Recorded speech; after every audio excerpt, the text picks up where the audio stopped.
This is me, and I've lost 35 pounds in 3 months. This is the most important information I learned in that time frame. Let's get straight into it.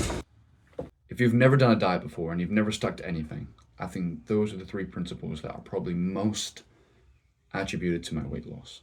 So if I can give you that information before you start, that would mean the world to me. I guess when you start a weight loss journey, it's very intimidating. You don't know where to go.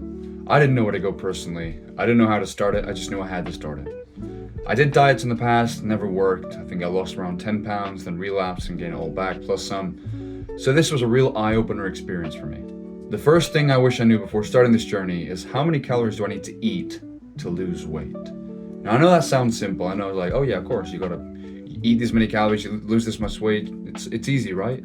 But it's actually difficult. I mean, if you calculate your maintenance calories, it could be super high depending on your activity level and how much you sleep with your girlfriend, or it could be super low depending on how much you watch TV and don't move at all, if your NEAT movements are low. So a good way of knowing what your maintenance calorie is using an online calculator. If you go online, you'll be able to put your weight, age, height, etc. And it'll give you an online estimate how many calories you need to burn each day to lose a certain amount of weight. But obviously that's not perfect science. It's a bit different depending on where you go. Everybody's different and everybody's body works different ways. Once you go onto these online calculators, you calculate your BMR and then you calculate your maintenance calories. BMR just means basic metabolic rate, which is the amount of calories you burn while sitting on the sofa, not doing anything, eating Cheetos, watching Netflix. Once you have that, you'll be able to calculate how many calories you need to lose in a week, and then that's when you can start your journey. The reason I recommend using the calories you need to lose in a week instead of each day is because you're gonna binge. You're gonna binge either once, twice, maybe 3 times a week, or once a month, or 2 times a month, but binging is inevitable. But binging is just part of dieting. You will binge because you'll feel bad about yourself, or you go back at a certain time point, or something bad's happened in life and you feel like you need to eat a lot, so you'll just binge and you'll eat those 2 Ben & Jerry's. So if you do it on a weekly basis, you can calculate how many calories you need to eat or to stop eating in order to reach that end of target goal, which is really amazing. Even if you eat those 2 Ben & Jerry's, maybe you skip one of the meals that you have more carbs so you can reduce it, or you skip 2 of the meals throughout 2 days to reduce the calorie intake so then you can equal out. It's not a perfect science, but if you do it over a weekly basis, it gives you more margin of error.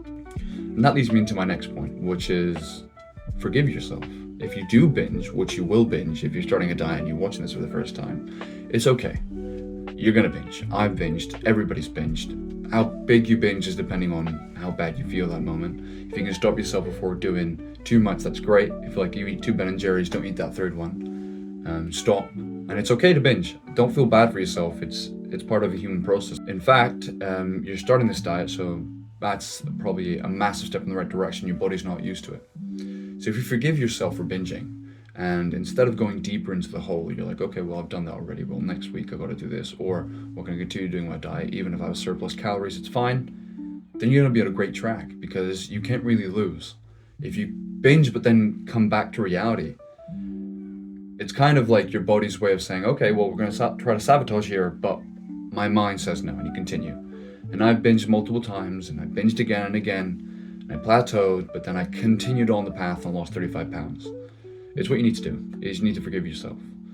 And I think the biggest thing in this weight loss journey isn't actually losing weight. It's the mental struggles you'll find on the path. Because I promise you there'll be times where it's so hard. There's gonna be times that you're gonna wanna relapse. There's gonna be times that you're gonna wanna stop and say this is enough. But you need to convince yourself that you're worth this weight loss. And that you're not going to the gym because the gym's worth it. You're going to the gym because you're worth it. That's what you need to think like. So we talked about binging, we talked about maintenance calories. Obviously track your calories, that's the only way you'll know. At least track your calories for the first 2, 3, 4 weeks to find out what you're eating, so then you can have a rough estimate if you stop tracking at a certain point. I've stopped tracking, but I've done it for 2 months. So my last month was me up and down. I'll probably start tracking again, but once you do it for a certain amount of time, you'll find out what you're eating on your day-to-day basis. But after tracking, what food should I eat and when should I eat them? That's a question that everybody asks themselves. You go to the doctors, you watch thousands of YouTube videos, but what should you eat and when should you eat it? And that's a great question. And that's a question I wasn't able to answer until the last couple of weeks. I found that if I eat protein, so we're talking chicken breast, boiled eggs was a savior, and vegetables in the morning and the afternoon, which filled me up instantly. At least for the first 2 weeks, your adrenaline and leptin are going crazy, you're still hungry every day, but after 2 weeks, your body adapts to what you're eating. And then if you eat protein and vegetables in the morning and the afternoon, you're gonna feel full. There's no amount of broccoli that can get you over 3,000 calories in a day unless you go ham. But if you eat protein in the morning, leave your carbs for evening, which is when most people binge, that's gonna save you so many problems. Because if you eat all your calories in the morning, you're gonna end up going over your maintenance. You're gonna go over it, and you're gonna go smash it by 1,000 calories if you want to eat that Ben and Jerry's. But if you leave it to the nighttime, not only are you mentally more strict, you feel like, okay, well, I've got these calories, might as well eat them, but you feel full afterwards. And if you eat it a couple hours before bed, the chances of you relapsing in that time frame diminish by like 80%. It's crazy. So let's go through the steps again. Know your maintenance calories. Do it over a week, don't do it over a day. Understand you are going to binge, and you're going to binge hard. But you're just a human being, and that's fine. Forgive yourself. Go back, smash it, and continue on your journey. Third thing, protein in the morning, protein in the afternoon. Evening time is when you get your carbs in.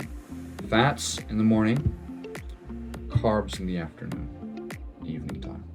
Because that's when your chances of relapsing are increased. So if you apply those 3 things that I've learned, it may help you. The fact is, it may not help you as well.